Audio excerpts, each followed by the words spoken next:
Bonsoir, bienvenue au musée du barreau de Paris, je le précise, mais c'est le seul musée qui est consacré véritablement à l'histoire de la justice, au barreau, à ses juges et à quelques enfants de cœur qui fréquentent les palais de justice. J'ai l'immense plaisir de vous accueillir pour cette audition contradictoire avec mes deux invités qui m'entourent. Je les représenterai dans un instant, mais je rappelle juste leur nom au cas où vous seriez tombé par hasard dans ce caveau ou dans cet endroit, dans ce sous-sol. À ma gauche et donc à votre droite, François Besse. Ça n'est pas une étiquette politique. On pourra parler des différentes étiquettes et des différents surnoms en revanche qu'ils portent. Et puis à ma droite et donc à votre gauche, Jacques Pradel. Les deux, avant plus de les présenter, sont surtout auteurs de livres. Et c'est à ce titre-là qu'ils sont ce soir ici. Pour ce qui concerne François Besse, c'est un livre qui s'appelle Cavale, qui parle un peu de ce dont on va discuter ce soir, un peu de ta vie, François. J'en dirai deux mots dans un instant. C'est paru chez Plon, c'est presque neuf. On est un tout petit peu en retard sur d'autres qui t'ont invité déjà, mais on est très heureux que tu aies accepté notre invitation. Et Jacques Pradel vient de publier, je vais tâcher de m'y retrouver, Grain de sable, les 30 histoires de crimes presque parfaits. Il y a 3 petits points. Il y a une excellente préfacière, Martine Monteil, oui. Et puis il y a un bon éditeur, Michel Lafon, et c'est sous-titré « Quand la mécanique du crime s'enraye ». On parlera aussi peut-être de « Quand les médias s'enrayent » et croire que Dupont-Ligonnès est arrêté. On peut. Très bien. On en parlera juste après. Je dois vous dire que vous êtes ici donc au musée du barreau de Paris, au sein de l'hôtel de la Porte. Cet établissement... pour ceux qui connaissent Mont-Laïus, vous pouvez faire autre chose et finir vos textos, même si nous n'avons pas de réseau. Donc cet établissement n'est pas, contrairement à ce que d'anciens bâtonniers ont colporté comme rumeur, une ancienne prison, mais était plus prosaïquement l'hôtel particulier du plus gros poissonnier des Halles, qui se l'est offert au XVIIe siècle et l'a fait construire. Il a le mérite d'être classé aux monuments historiques, enfin l'inventaire supplémentaire des monuments historiques, et d'avoir échappé donc à l'éradication. Ce qui n'est pas le cas de l'hôtel Jumeau que toutes les femmes élégantes connaissent parce que c'est le siège d'Agnès B, qui est juste en face. Pour les autres, pour les chauffeurs de taxi, c'est la rue du Pet de Cochon. Et pour d'autres encore, qui n'est pas ma tasse de thé, c'est la rue de Saint-Eustache. Mais chacun sa marchandise. Ici surtout, cette maison qui appartient au barreau de Paris accueille depuis de nombreuses années les collections du musée du barreau qui vous entourent. Elles sont un peu malmenées en ce moment parce que nous accueillons une exposition temporaire qui s'appelle De Dreyfus à Zola. Peut-être que si vous ouvrez un tout petit peu les yeux autour de moi, vous comprendrez que nous sommes un tout petit peu penchés en ce moment sur l'affaire Dreyfus et sur l'affaire J'accuse. Nous avons des archives exceptionnelles, je pense les plus belles, concernant cette sinistre période et ces 16 années de procédure. Et nous avons un partenariat dont nous sommes assez contents avec le film de Roman Polanski qui sort le 13 novembre, qui s'appelle J'accuse, avec Jean Dujardin, avec Louis Garrel, dans le rôle de Picard, du colonel Picard, et Emmanuel Seigné, je ne sais plus qui elle joue, je crois que c'est la femme de Dreyfus. C'est un excellent film et je vous invite à vous débarrasser de tout préjugé concernant Roman Polanski et à aller le voir en amateur d'histoire judiciaire et de grandes affaires qui servent toujours de leçon dans la République de 2019 qui n'a pas abandonné ses vieux démons. Cette mise au point étant faite, je vais revenir à nos deux invités.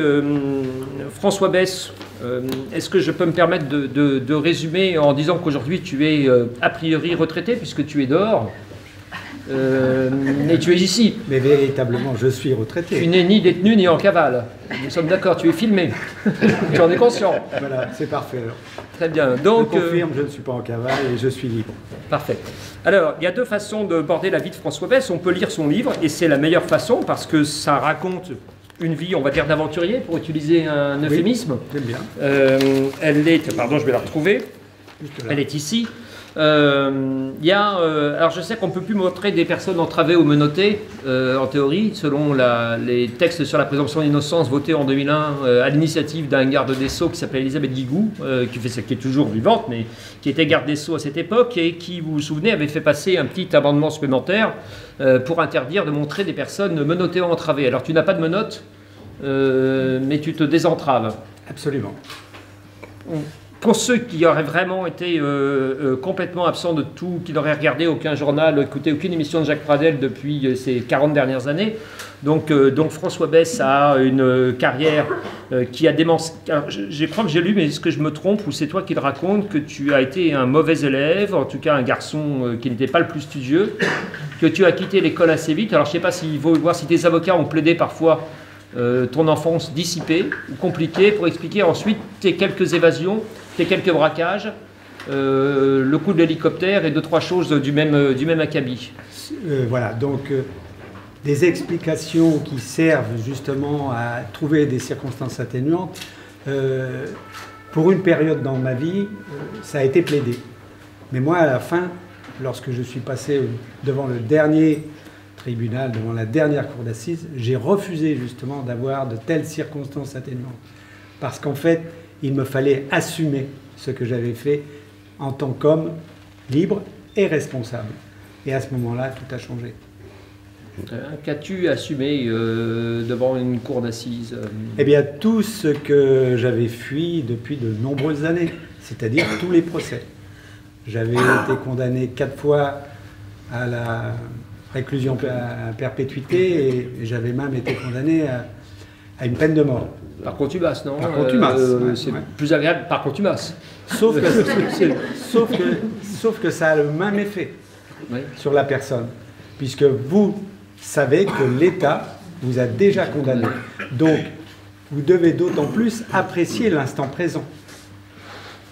Donc, j'étais d'autant plus libre lorsque j'étais condamné à mort qu'avant. Avant, j'étais simplement un homme en fuite qui essayait d'exiger de l'État une justice juste.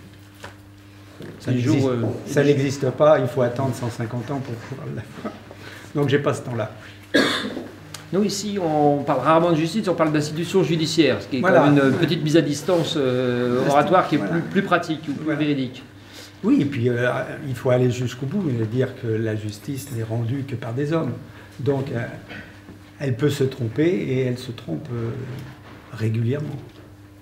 Je te redonnerai la parole dans un instant, mais je n'ai pas eu le temps de présenter Jacques Pradel plus avant, donc je vais revenir à toi et puis après vous dialoguerez et je m'effacerai doucement, en tout cas je resterai présent pour vous arbitrer, mais je crois que ça ne dégénérera pas. Jacques Pradel est journaliste d'abord et surtout, c'est un homme de télévision, mais tu as démarré dans le journalisme avec tout autre chose que les crimes. Ah oui, moi j'ai commencé à faire de la radio. Déjà, parce qu'il y a une différence entre les gens qui font de la radio et de la télévision. Quand on a fait les deux, souvent le public vous dit alors c'est quoi le mieux, la radio ou la télé? Alors, je confirme ce soir officiellement qu'il y a une vie après la télé, mais que ça m'ennuierait beaucoup d'arrêter de faire de la radio. Parce que, et tous mes confrères et toutes mes consoeurs qui ont commencé comme moi à la radio, c'est quelque chose qui nous accompagne toute notre vie. C'est un média qui est, j'allais dire, idéal, entre guillemets, parce que c'est le média le plus libre quand on sait imposer sa liberté, c'est le média le plus rapide et qui vous permet d'accéder le plus vite à vos désirs. Parce qu'il suffit de décrocher un téléphone, on a envie d'interviewer, de rencontrer un savant, un artiste, un magistrat, un avocat, voilà, et puis il est libre ou il n'est pas libre, mais c'est très simple. À la télévision, il faut déjà 40 personnes sur un plateau parce qu'il y a un aspect technique qui est irremplaçable, ça tue un petit peu la spontanéité parce qu'il faut savoir où on va mettre les pieds, etc. Bon, donc c'est pas, même quand c'est en direct, enfin moi j'étais un adepte total du direct et toujours d'ailleurs à la radio aussi, mais disons que la radio elle a ceci que, alors je vais dire une énormité évidemment, qu'elle n'est pas accompagnée d'une image, c'est-à-dire que l'image ne vient pas perturber ce que vous pouvez penser de la personne qui parle ou de l'histoire qu'on vous raconte. Alors que à la télé, moi c'était au début, c'était terrible quoi, parce qu'on fait une émission de télé, évidemment il y a un côté narcissique dans nos métiers, il ne faut pas le nier, mais en même temps le narcissisme pour un journaliste c'est comment mes amis vont trouver l'entretien que j'ai mené, etc. Alors c'était comment? Ouais, mais elle venait d'où ta cravate? Enfin, c'est épouvantable. C'est épouvantable parce que ça distrait, quoi. Voilà. Bon, je dis ça pour faire, voilà, parce qu'on en parle. Mais et autrement, effectivement, j'ai commencé à la radio, loin de Paris, tout à fait par hasard. Dans une radio internationale qui était aux Pays-Bas. On voit encore sur les vieux postes qu'on achète, ce qui ne me rajeunit pas, dans les brocantes, il y a Hilversum, Stuttgart et Alois, vous savez. Bon, alors Hilversum, c'était le centre, le cœur de la radio néerlandaise, et j'étais donc dans la section française de la radio internationale Nederland, voilà. Bon. Et c'est là que j'ai appris mon métier, sur le tas. Très bien.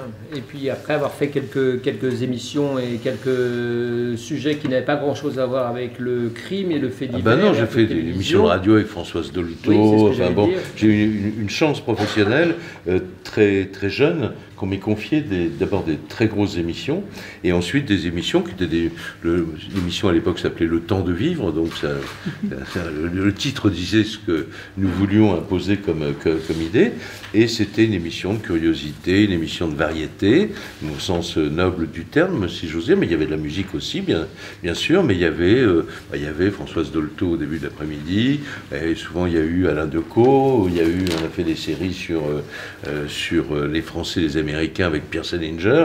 Enfin, c'était une émission vraiment où moi je me cultivais autant finalement que les gens à qui je m'adressais, parce que ce qui était important, c'était les sujets, et c'était l'idée de passer un moment ensemble. On aurait dû appeler d'ailleurs l'émission Merci pour ce moment à l'époque, parce que c'était exactement ça, quoi. Et c'était des moments de 6-7 minutes qui s'accumulaient pendant 3 heures, dont certains étaient plus musicaux que d'autres, voilà.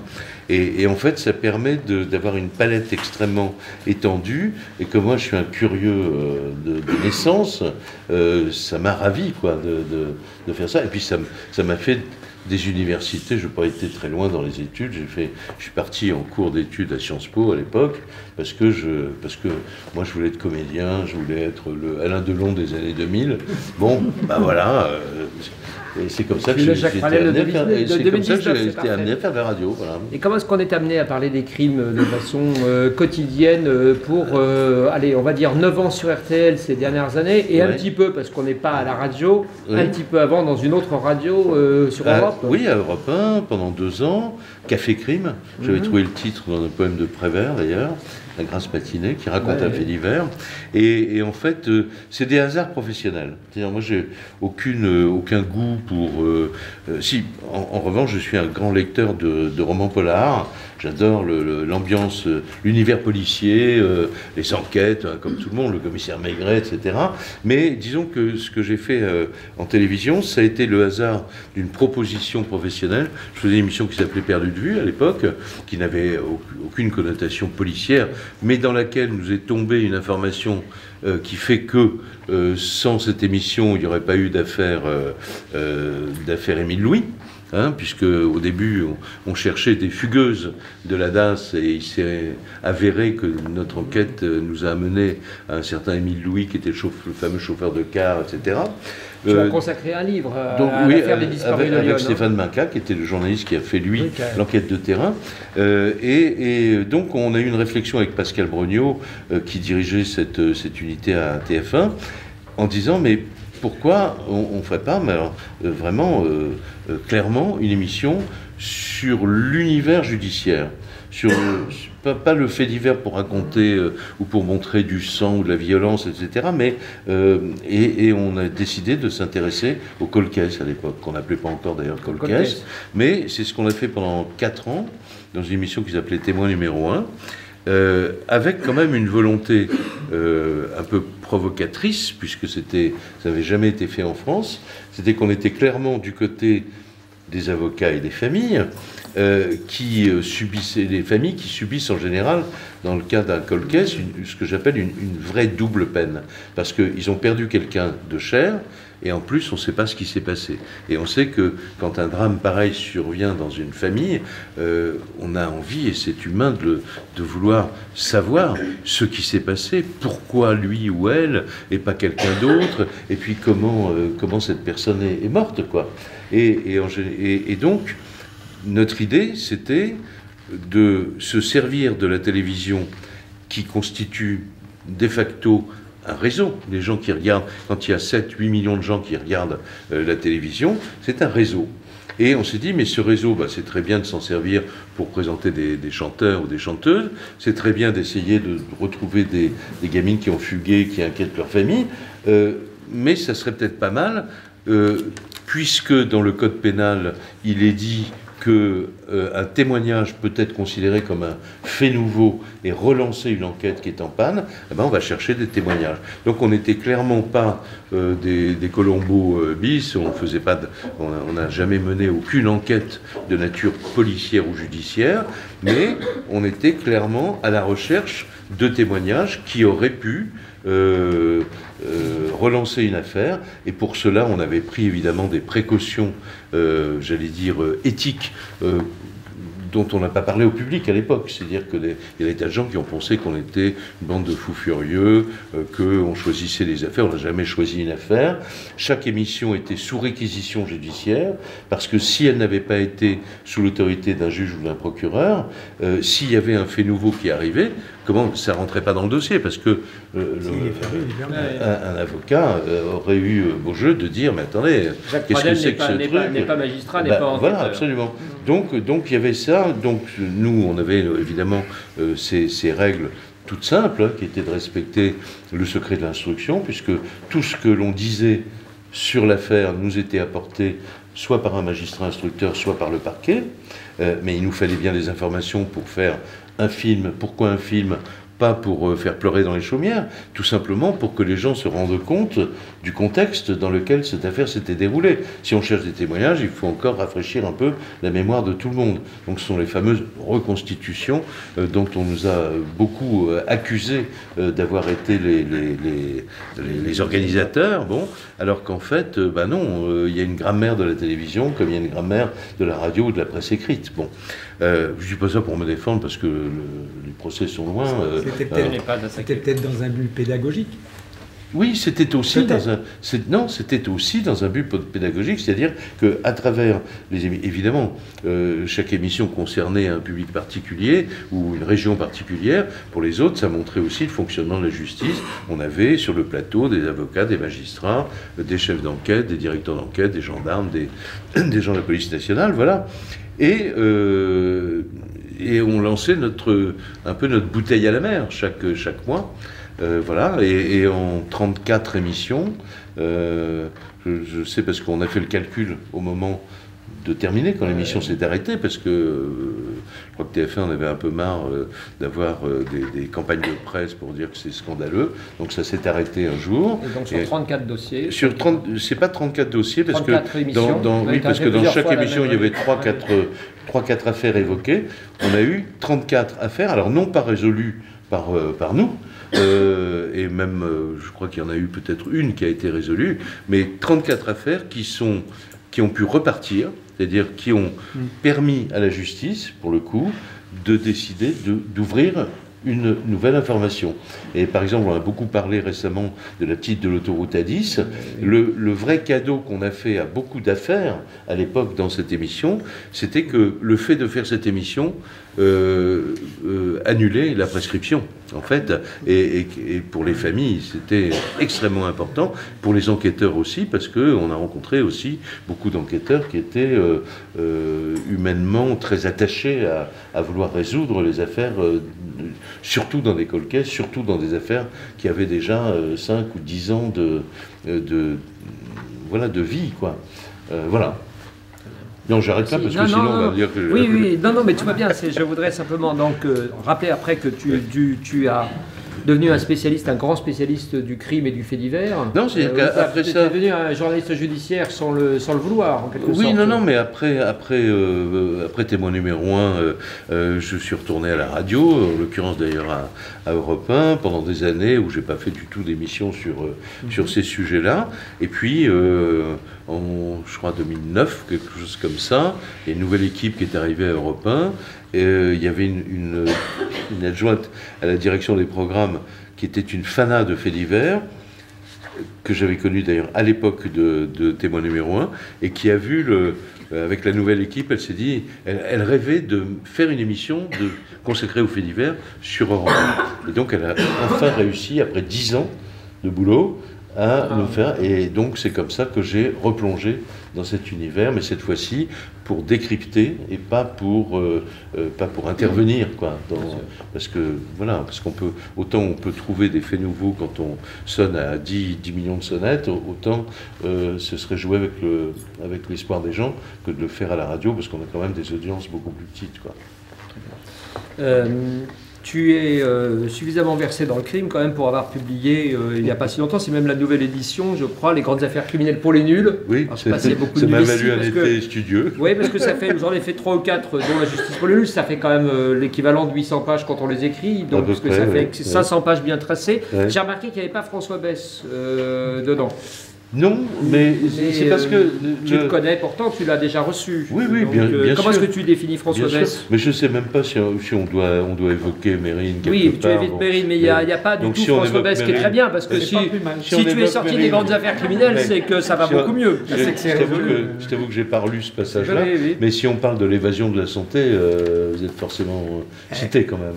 Bon. Donc voilà, quoi. Mais non, l'idée, c'est de la même façon que dans l'émission de radio et même à l'époque de TF1 et dans les livres, ce qui nous intéresse n'est pas, on laisse de côté la criminalité organisée, parce qu'il y a un jeu de gens, les voyous si tu veux, qui eux ont vu de l'extérieur, ce jeu de gendarmes et de voleurs. Bon voilà, j'ai gagné aujourd'hui, je m'en vais, ou j'ai perdu, et voilà, j'ai perdu la partie et je vais aller en tôle. Mais nous, ce qui nous intéresse, c'était plutôt la bascule, la bascule de gens ordinaires, en fait, à la suite de circonstances en général extraordinaires, évidemment. Donc, on aurait pu être dedans, alors. Et là, effectivement, maintenant que j'ai lu ton livre, effectivement, tu aurais pu être dedans. C'est-à-dire, c'est cette bascule, ce passage à l'acte, qui, moi, m'a toujours intéressé et fasciné, et c'est la plupart des histoires qu'on raconte, c'est ça. Comment est-ce qu'on passe à l'acte, François ? Eh bien, il suffit qu'on vous arrête un soir et qu'on essaie de vous faire avouer un crime que vous n'avez pas commis, et puis qu'on vous présente devant un juge et que ce juge ne vous écoute pas, et que un an plus tard, malgré le fait que vous avez fait des grèves de la faim, que vous avez écrit au garde des Sceaux, vous êtes présenté devant une cour d'assises et vous êtes condamné à 7 ans de réclusion criminelle pour complicité dans des cambriolages que vous n'avez pas commis. Et à l'instant où j'ai été condamné à 7 années de réclusion criminelle, j'ai décidé de me suicider socialement. Donc, je me suis associé avec un autre détenu qui avait une expérience d'évasion et je me suis évadé. C'était à Gradignan. À Gradignan, à Bordeaux, voilà. Alors, il faut rajouter que, bien évidemment, ces faits remontent en 1970. Il y avait donc à cette époque-là une cour d'assises qui était constituée avec des jurés nommés par le préfet.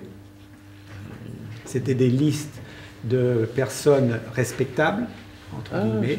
C'était pas les jurés populaires sur la liste électorale. C'était absolument pas des jurés populaires, c'était des possédants, on peut appeler ça comme ça aussi, des commerçants, des agriculteurs, voilà, et qui évitaient, effectivement, quand on leur présentait des voleurs, ils étaient sans pitié. Voilà. Donc, je m'évade, et puis la clandestinité fait que j'apprends tout sur le tas. J'ai été obligé de m'associer avec des personnes qui, elles, avaient de l'expérience. Moi, j'en avais aucune. Et puis, petit à petit, avec les erreurs, bien évidemment, les arrestations multiples et les évasions multiples. Voilà. Combien d'évasions? Alors, vas-y, interroge-le si tu veux. J'aurais une petite question. Vas-y, parce que quand je parlais de la bascule et du passage à l'acte, je pensais au passage à l'acte criminel sanglant. Il n'y a pas de sang dans votre histoire. Non. Alors, mais j'ai une question. C'est est-ce que justement, au cours d'un certain nombre d'aventures que vous avez vécues au premier degré, vous avez pensé à ça? Eh bien, j'ai déjà fait en sorte que lorsque nous nous sommes évadés de la prison de la Santé, eh bien, j'avais mis des balles à blanc dans les revolvers. D'accord, non mais c'était... L'évasion de la prison de la Santé, rappelle-nous, c'était en quelle année? Moi je le sais, alors, on parle à des gens qui n'ont pas tous appris à partir de ta biographie, l'excellente biographie qui est faite par ailleurs par Mathieu Delahousse, qui a un peu dirigé ton livre, Ouais, c'est ça. que nous aimons beaucoup et que nous recevons régulièrement. Donc c'est voilà. dans les années 78 d'ailleurs, Oui. c'est pas dans les années, c'est au mois de mai 78. Et tu t'évades comment cette fois-ci? Puisque tu ne nous as pas dit à Gradignan. Alors à Gradignan, ben, simplement, alors à l'époque, il y avait des vitres blindées simplement à briser pour pouvoir s'évader. Oui. Oui, et j'aime beaucoup le simplement, les vitres blindées. Nous, on a des problèmes avec des vitres blindées au palais de justice, mais je n'ai pas eu encore l'idée de la briser. Je crois que j'aurais un peu de mal.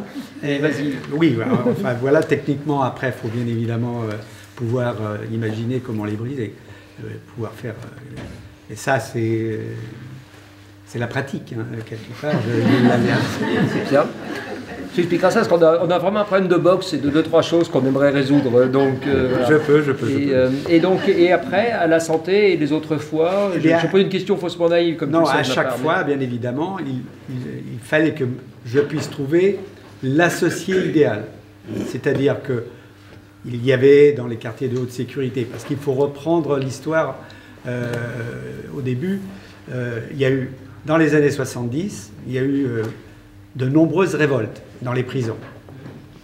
Et le président de l'époque, Giscard d'Estaing, a décidé de sévir en créant une forme de ségrégation entre les prisonniers. Et il a créé des quartiers de haute sécurité pour tous les détenus qui se manifestaient d'une façon qui gênait le bon fonctionnement de la prison. Donc, systématiquement, moi j'étais déjà repéré, puisque je m'étais déjà évadé 2 fois, 3 fois d'ailleurs, eh bien, j'étais directement dans des quartiers de haute sécurité. Et nous étions isolés. Par contre, on avait de temps en temps l'autorisation d'aller se promener avec un autre détenu. Alors bien évidemment, avec la réputation que j'avais, les autres détenus pensaient que j'allais m'évader systématiquement avec eux. Il n'en était rien parce que souvent, ils étaient suiveurs. C'est-à-dire qu'ils voulaient bien me suivre. Et moi, je n'ai jamais été partant avec quelqu'un qui n'est pas décidé à partir lui-même. C'est-à-dire qu'il est totalement convaincu qu'il va réussir son évasion. Donc c'était 7 ans, et c'était 7 ans sans qu'il y ait d'appel à l'époque. Il n'y avait pas d'appel voilà. à l'époque non plus. Donc, j'avais même pas l'intention. Enfin, juste après ça, vous avez dit que vous avez, si je ne me trompe pas, été condamné 3 fois en cour d'assises.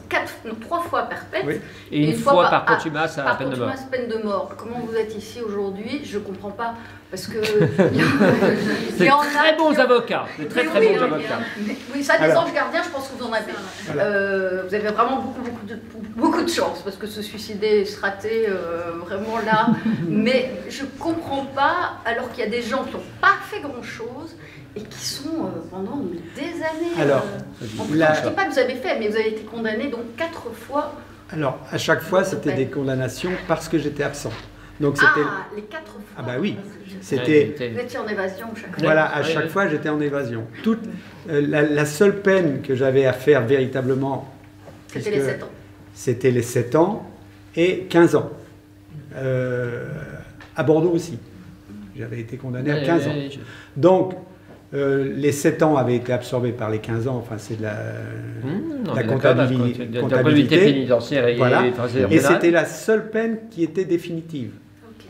Et toutes les autres étaient en contumace. Et quand je suis passé en 2002, eh bien c'est tout ce reliquat qui a été mis à jour et j'ai été condamné à 8 années de prison. En tout, vous en avez fait combien de prison? D'années de prison?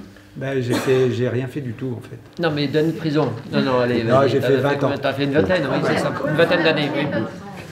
Une vingtaine d'années et un peu plus de cavale, non à peu près pareil. À peu près pareil, oui. Vous êtes bien conservé. Donc, j'ai 17 ans. Pour un condamné à mort. Voilà. Mais c'est la philosophie et un important travail sur lui-même de François qui m'a toujours dit, qui m'a dit la dernière fois qu'on s'est vu, tu devrais te calmer et être un peu plus philosophe. Alors je suis toujours, pardon, tout petit peu, voilà, pas perplexe, mais je me dis, j'écouterai peut-être un jour François Besse et je trouverai le chemin de la sagesse. C'est en chemin. Voilà, très bien. Merci François d'être mon guide désormais. Mes amis, la parole circule encore. Olivier, peut-être? Oui, moi je vais vous demander, quand vous avez fait ce travail sur vous-même, est-ce que vous aviez lu l'histoire de Jacques Fesch? Pas du tout.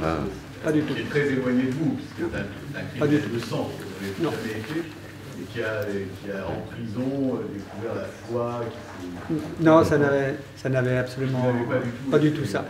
Alors, il y a deux périodes dans ma vie. Il y a une analogie. Oui, bien sûr. Éloignée, encore une fois, parce que Jacques Fesch, c'est un... Ce ne sont pas les mêmes faits, pas les mêmes, bien sûr. Puis même, on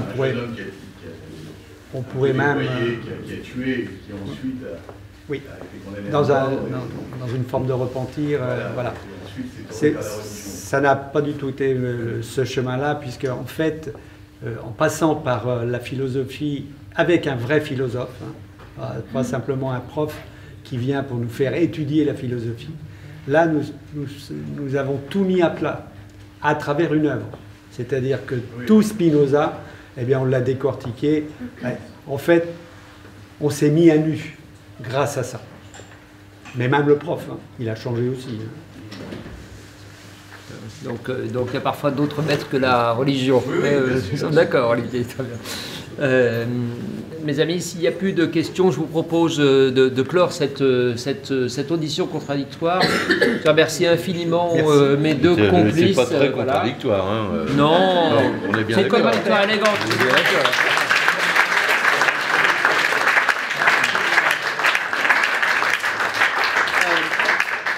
Quelques mots pour vous dire, dans un instant je vais les envoyer dans la partie la plus moyenâgeuse de ce musée qui est classée chronologiquement, hein, qui donc démarre par l'ancien régime là-bas et se termine derrière nous avec le 21e siècle. Ils vont signer leurs livres. Je vous rappelle que Jacques Pradel vient de publier donc Grain de sable et vous avez entendu que 3 ou 4 des 30 affaires qu'il raconte avec un talent qui est toujours absolument, qui laisse béat d'admiration les avocats que nous sommes. Si nous avions le pouvoir d'être aussi captivants devant nos magistrats, peut-être que nous en porterions mieux. Mais, et heureusement que vous l'êtes. Très bien. Merci François. Jacques Pradel a aussi je plaide pour moi, publié pour les autres, et signe ici également les grandes affaires criminelles pour le nul, mais ça fait quand même un bon 600-700 grammes. Facile, oui. Nous avons également le livre évidemment de François Besse, Cavale, qui, vous l'avez compris, raconte un peu son passé, on va dire, criminel entre guillemets. C'est-à-dire temps passé, oui. Ouais. Je lui donne une imputation, une connotation de procédure, mais beaucoup, puis un peu les évasions, beaucoup la cavale, mais beaucoup ensuite le travail et tout ce qui est fait, des réflexions que je trouve vraiment passionnantes. Voilà, c'est un livre bien plus enrichissant qu'une histoire ou que des péripéties qui peuvent être passionnantes par ailleurs. C'est un livre qui porte une autre dimension.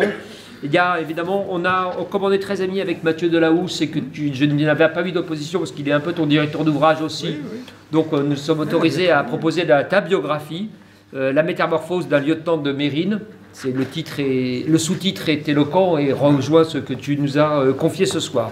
Je voudrais aussi simplement remercier mes confrères, mes consoeurs et en particulier Catherine Combretillère qui est là, Olivier Lagrave, notre secrétaire général de l'Ordre des avocats barreau de Paris, ce qui me semble très bien que notre ordre prenne le temps de venir ici dans cet endroit où nous cultivons la parole libre, la culture et le goût de l'histoire. Je voudrais vous inciter quand même à prendre quelques minutes quand vous aurez parlé avec nos invités de l'autre côté de la table, enfin de la salle, pour regarder quand même cette magnifique exposition. C'est sans doute la dernière que nous faisons ici, dans ces lieux. Vous savez, on a des projets de déménagement. En tout cas, elle est très importante à nos yeux. Il y a beaucoup de documents inédits que l'Ordre des avocats a conservé précieusement et expose. Nous avons hérité des dossiers de Fernand Laborie, qui a été l'avocat de Zola dans l'affaire J'accuse, et puis ensuite s'est retrouvé, après avoir défendu le frère d'Alfred Dreyfus, est devenu un des 2 avocats de Dreyfus pendant le reste de la procédure, encore une fois 16 années. Nous avons évidemment les archives aussi du bâtonnier Demange, qui a été dès le début l'avocat du capitaine Dreyfus jusqu'à finalement non pas la révision du procès, mais en tout cas le fait que Dreyfus a été en quelque sorte presque réhabilité en 1906. Donc ce sont des archives exceptionnelles que nous avons enrichies. Le petit-fils du capitaine Dreyfus, qui est vivant, nous a permis d'enrichir encore nos dossiers et nos documents. Donc je vous invite, en dehors du moment de frisson qui consiste à parler des êtres vivants qui sont là et qui témoignent, à regarder aussi ce dont l'histoire témoigne et qui me semble extrêmement capital. Voilà. Deux derniers mots pour vous dire, comme mes confrères consoeurs, qu'il y a une feuille qui vous permet d'émarger pour la formation continue. C'est jamais désagréable de passer un moment ici puis de savoir que vous avez 2 heures de formation qui comptent. Il y a une nouvelle audition du contradictoire au musée du barreau ici, le 9 décembre, si je ne me trompe pas, avec Pierre Prazat, Richard Moulet, Frédéric Ploquin, c'est-à-dire des journalistes, de la police scientifique, il y a un peu de tout, il y a le commissaire. Il y a Marlet? Oui, il y a Marlet, pardon. Richard Marlet, excuse-moi. L'ancien patron de l'identité judiciaire. C'est un très grand policier scientifique. Voilà, bien sûr, évidemment, tu peux venir. Et je remercie enfin les Notes de Paris qui sont notre partenaire, qui nous permet d'enregistrer, de mettre sur YouTube et sur les différents réseaux sociaux ce que nous faisons ici. La Petite Égypte, qui est la librairie indépendante avec laquelle nous travaillons. Et je crois que j'ai terminé ma liste, simplement pour vous dire, en dehors de l'exposition et de nos amis, allez monter, pour ceux qui ne l'ont jamais fait, jusqu'au premier étage de cette maison en sortant. Enfin, vous êtes sur le palier, vous montez jusqu'au premier étage pour admirer l'exceptionnel escalier qui date du XVIIe siècle, qui a permis à cet endroit d'être classé. C'est un chef-d'œuvre de perspective d'un chef-d'œuvre de perspective qui nous vaut la visite d'architectes du monde entier, à qui je dis modestement, vous savez, vous pouvez aussi regarder quelques affaires judiciaires en bas. D'abord l'escalier. Donc vous êtes venus pour les affaires judiciaires, mais vous pouvez terminer par l'escalier. Je vous remercie, je vous souhaite une excellente soirée.